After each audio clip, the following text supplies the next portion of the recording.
Hello friends, welcome to my channel গল্প পাঠ by শ্যাম। ভিন্ন ভিন্ন স্বাদের গল্প শুনতে গেলে অবশ্যই চ্যানেলটিকে সাবস্ক্রাইব করবে। আর যদি গল্পটা ভালো লাগে তাহলে অবশ্যই একটা লাইক করে দেবে। তাহলে চলো আর বেশি কথা না বলে আজকের গল্প পাঠ শুরু করা যাক। আজকে যে গল্পটা আমি পাঠ করতে চলেছি সেটির নাম হলো পিঙ্কু। চলো শুরু করা যাক। আজ আমি আপনাদের পিঙ্কুর কাছে শোনা একটা ঘটনা শোনাচ্ছি। আমার এক ছাত্রী ছিল পিঙ্কু। না না, সে বাচ্চা মেয়ে না, আমারই মেয়ের বয়সী। তবে 14 বছর বয়সে বিয়ে হয়ে গিয়েছিল। নিজেই পালিয়ে এসে বিয়ে করেছিল। তাই তার ছেলেমেয়েরা এখন অনেক বড়। তারা আমার কাছে পড়তে আসতো। পিঙ্কুর খুব পড়াশুনো করার ইচ্ছে হয়েছিল। খুব লজ্জা পেত ছেলে মেয়েদের প্রত্যেকেরই মা কিছুটা অন্তত লেখাপড়া জানেন, আর ওর 3 এর বিদ্যা।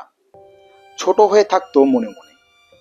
আমি বলেছিলাম, ছেলেপুলে দুপুরবেলায় স্কুলে চলে গেলে আসিস, আমার বই খাতা পেন্সিল আছে, গুছিয়ে রাখবো, তুই পড়িস। আমি তখন কয়েকজন বয়স্ক মেয়েদের পড়াতাম। আমার বাড়ি যিনি বাবার আয়ার কাজ করতেন সেই রাধা দিদি, সামনের বাড়ির কাজের মেয়ে শ্যামলী, পূর্ণিমা, এইরকম আশপাশের 2-1 জন। ওকেও আমি পড়েছিলাম। তা পিঙ্কু আমার কাছে পড়তে আসতো বটে, তবে গল্পই করতো বেশি। আমার অবশ্য খুবই ভালো লাগতো। ভূতে ধরা, ওঝা, সাপে কাটা, ভর হওয়া, তুকগুণ, অলৌকিক অচেনা জগতের সব গল্প। এ জগৎ আমার অজানা, তাই কৌতূহলও খুব। তবে ঝড় বৃষ্টিতেও কামাই বড় একটা করতো না। সে গ্রামের মেয়ে, এখন কলকাতা শহরে থাকে। তার মা ভাইও কলকাতা শহরে চলে এসেছেন। কিন্তু গ্রামে থাকার সময়ের গল্পগুলো সে আমায় বলতো। স্বামী কোন এক উকিলের ড্রাইভার ছিল। সে ছেলেটাও আমায় ভালোবাসতো। অতি সামান্য রোজগারের মধ্যে গুছিয়ে গাছিয়ে স্বামী স্ত্রী সংসার করছিল। তার মধ্যেই আবার ছেলে মেয়ের জন্মদিন বেশ ঘটা করে করত। আশপাশের লোক নেমন্তন্ন করত, বেশিরভাগই ছেলে মেয়েদের বন্ধু বান্ধব। তার মধ্যে আমি আর আমার মেয়েও থাকতাম। আমার মেয়েকে খুব ভালোবাসতো, যেহেতু পিঙ্কুর বয়সী আমার মেয়ে। আমরাও যেতাম আনন্দ করে। মাঝারি সাইজের ঘর, টিনের চালের ঘর, সামনে মাটির উঠোনটা বেশ বড়। বেশ কটা বড় বড় গাছ, নারকেল গাছ, সুপারি গাছ, আমড়া গাছ, আরো সব কি যেন গাছ। একটু দূরে একটা কুয়ো, তার পাশে টিন দিয়ে ঘেরা বাথরুম। তারপরই একটু ঝোপঝাড় আর ভাঙা বেড়া দিয়ে ঘেরা। ওপাশে অন্যের জমি, অবশ্য পোড়ো জমি। মামলা মোকদ্দমা চলছে, কেউ থাকে না, আগাছায় ঝুপসি হয়ে আছে। ওদের বাড়ি গেলে ওরা বড় যত্ন করত। বাথরুমের জন্য একটু অসুবিধা হলেও ভালো লাগতো গেলে। বাড়িওয়ালারা একটু দূরেই পাকা একতলা বাড়িতে থাকেন। ওরা এখানে 2 ঘরই মাত্র ভাড়া থাকতো এই বাড়িতে। পিঙ্কুরা আর এক ছোট উড়িয়া পরিবার। ওদের বাচ্চারাও খুব আনন্দ করত। ওরা জন্মদিনে ঘর সাজাতো, ছোট টুনি বাল্ব জ্বালিয়ে সাজিয়ে, কাগজের ফুল বেলুন দিয়ে সাধ্য মতন ঘর সাজিয়ে, জোরে গান চালিয়ে নেচে গেয়ে খুব আনন্দ করতো ওরা। নিম্ন মধ্যবিত্ত পরিবারের ছেলে মেয়ে দুটো যেন বছরের এই 2 দিন রাজপুত্র রাজকন্যা হয়ে যেত। একবার এমন জন্মদিনে আমরা গিয়ে খুব মজা হইচই করে এলাম। পিঙ্কুকে বলে এলাম, একটা বই পেয়েছি, ছবিতে মহাভারত, তোর জন্য রেখেছি, তুই গেলে পড়াবো। এই ধরনের বইয়ে দেখেছি নবপড়ুয়াদের খুব উৎসাহ থাকে। কিন্তু পরদিন পিঙ্কু এলো না। আমি অবশ্য ভাবলাম, অতজনের রান্না করেছে, বাসন মাজা, জল তোলা, খাটাখাটনি হয়েছে, তাই আসেনি। জন্মদিনের পরদিনও আগেও অ্যাবসেন্ট করেছে। কিন্তু 4-5 দিন হয়ে গেল, ওরা কেউ এলো না দেখে চিন্তা হলো, তবে কি কারো বাড়াবাড়ি অসুখ টসুখ করলো? বাড়িটা অনেক দূরে, গিয়ে খোঁজ নেওয়া মুশকিল। তাও 2 দিন আরও দেখে বইটা হাতে খোঁজ নিতে গেলাম। বিকেল বিকেল গেছি, ভাবছি বাড়ি না থাকলে মুশকিল, এতটা কষ্ট করে হেঁটে আসা ব্যর্থ হবে। গিয়ে দেখি পিঙ্কু বাড়ি আছে, দরজায় ঠেস দিয়ে বসে আছে পা ছড়িয়ে, শুকনো মুখ, উস্কো খুস্কো মাথা, চোখের কোণে কালি। আমি উদ্বিগ্ন হয়ে বললাম, কি রে, অসুখ ধরিয়েছিস তো?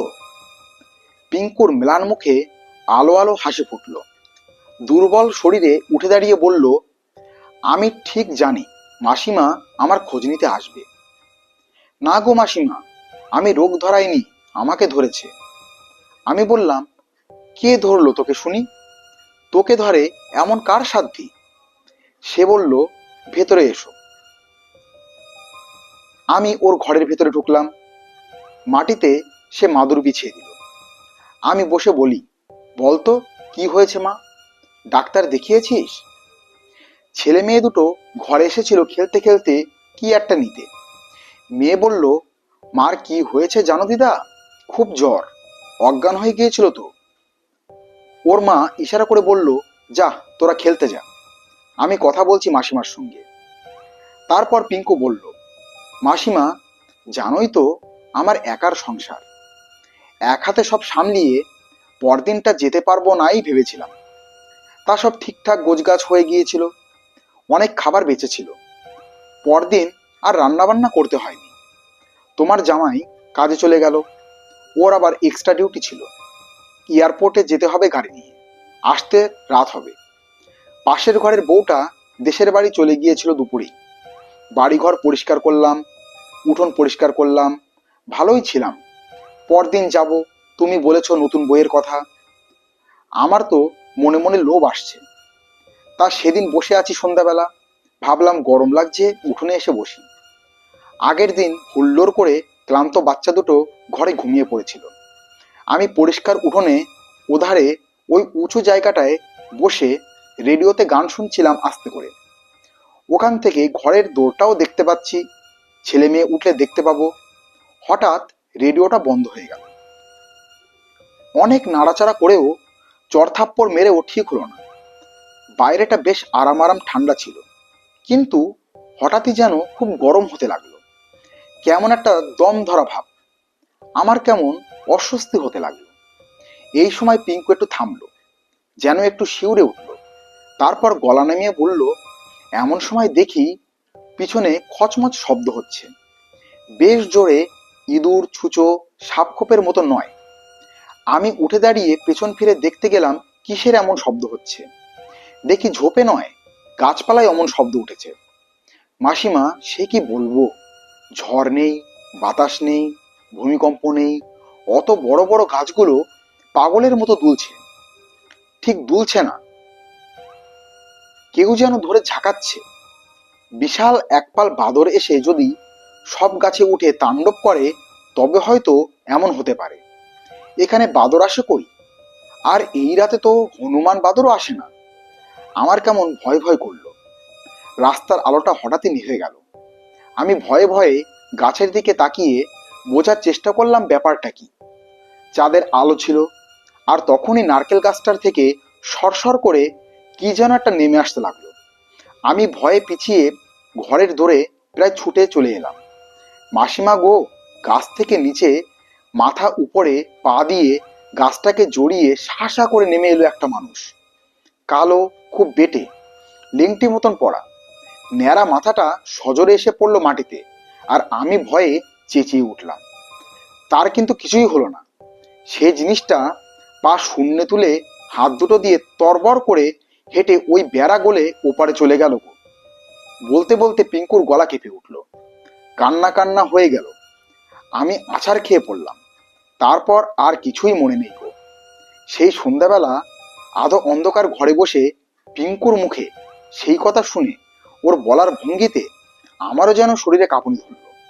আমি সেই অন্ধকার গাছের জটলার দিকে তাকালাম, শিউরে উঠলাম। সেদিন পিঙ্কুর বরকে এয়ারপোর্টে যেতে হয়নি। সে ঘরে ফিরে দেখে পিঙ্কু অজ্ঞান হয়ে পড়ে আছে। জ্বরটর কিছু ছিল না তখনও। ছেলে মেয়ে ভয় পাবে বলে অমরকে আড়ালে সব বলেছিল পিঙ্কু। সে বিশ্বাস অবিশ্বাসের দোলায় দুলছিল। প্রথমে বলেছিল, কাল কড়া কড়া খেয়ে পেট গরম হয়েছে, খাটনিও হয়েছে। বাইরের ঠান্ডা হাওয়ায় বোধহয় ঘুমিয়ে পড়েছিলে, তাই ভয়ের স্বপ্ন দেখেছ। কিন্তু পিঙ্কুর চোখ মুখ কথাবার্তা ভয় দেখে ব্যাপারটা উড়িয়ে দিতেও পারেনি। একবার বলার চেষ্টা করেছিল যে কোনো চোর টোর ছিল, কিন্তু সে কেন খালি হাতে বিশাল নারকেল গাছে চড়বে আর উল্টোভাবে হেঁটে পিছনে ঝোপে গিয়ে ঢুকবে, তার সদুত্তর খুঁজে পায়নি। পরদিন দুপুর থেকে পিঙ্কুর জ্বর আসে। অমর ডাক্তার দেখিয়ে ওষুধ এনে দেয়। পিঙ্কু ভয়ে সারাক্ষণ চমকে চমকে উঠছিল। জ্বর আর কমে না। তারপর অমরের এক বন্ধু, সেও অটো চালায়। সে ওদের অটো করে কোনো এক তারামার মন্দিরে নিয়ে যায়। সেখানে সব বলে। স্নান জল, হোমের টিকা নিয়ে আসে। পিঙ্কুকে একটা গাছের মূলের মতো কি দেন ওখানকার ঠাকুরমশাই। পরদিনই পিঙ্কুর জ্বর কমে, আর জ্বর আসেনি। তবে সন্ধ্যাবেলা বাড়ি থাকে না যতক্ষণ না অমর ফেরে। সামনের বন্ধ মন্দিরের সিঁড়িতে বসে থাকে। না, আজও অমর কাজে যায়নি। একটা বাড়ি দেখতে গেছে, আর একটু ভেতর দিকে হয়ে যাচ্ছে, কিন্তু পিঙ্কু ছেলেপিলে নিয়ে আর এখানে থাকতে চাইছে না। রাত হয়ে গেল, এবার তো আমি বাড়ি ফিরবো, কিন্তু তখন সেই পরিবেশে বেশ গা ছমছম করছিল। যুক্তি বুদ্ধি কাজ করছিল না। ভাগ্যিস অমর ফিরে এসেছিল আর আমায় এগিয়ে দিয়ে জোর করে রিকশায় তুলে দিয়েছিল, তাই স্বস্তি। তবে পরে ব্যাপারটা মনে মনে আলোচনা করে আমি বিশ্বাস অবিশ্বাসের দোলায় দুলি। মানে, দিনে অবিশ্বাস হয় না, আর রাত হলেই বিশ্বাস হয়। মনে মনে কিছু অদ্ভুত এখনো আছে। ধন্যবাদ।